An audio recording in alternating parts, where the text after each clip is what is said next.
Here is the biblical documentation of the number of people who escaped to safety. 276. Because one man believed the revelation God gave him with the support of his two companions, Luke and Aristarchus. See, that's cool. 3 of them, divine completeness. That's your basic fellowship, isn't it? He believed to live so that he could preach and teach in Rome. This attitude of heart truly provided all of them with revitalization and a new beginning. I've done a little work on the significance of that number, but haven't come up with anything definitive. Acts, 276. Acts 27, 38 and 39. And when they had eaten enough, they lightened the ship. Talk about living on a need basis.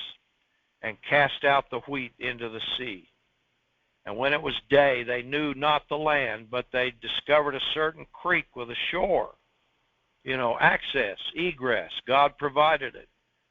They're blown about, no control over the ship. The winds, God's just moving them in the right direction. It reminds me of Dr. Wirvel's great quote of his wonderful friend Rufus Mosley, who said, you can't always determine which way, let's see, how did it go?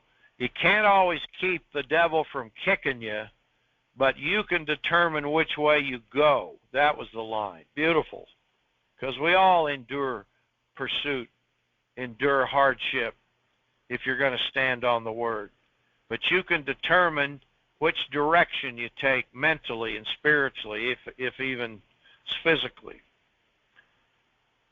So the believing, especially of those 3 men, and the on-again, off-again believing of the census crew, enabled God to move them towards this little old island sitting out there in the middle of the Mediterranean, just south of Italy, by Jove, the direction they wanted to go.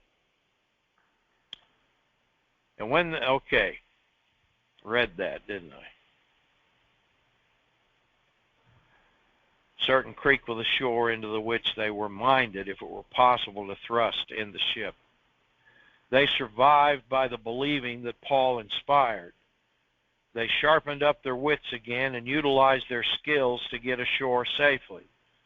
Look what can be accomplished when there is no fear. Even in the census realm, what can be accomplished when there's no fear?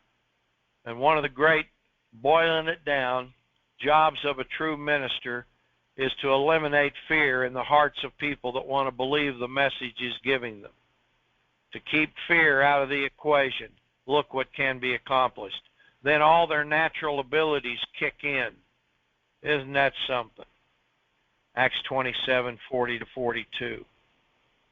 And when they had taken up the anchors, they committed themselves unto the sea, and loosed the rudder bands, and hoist up the mainsail to the wind, and made toward shore. That's sort of a census perspective.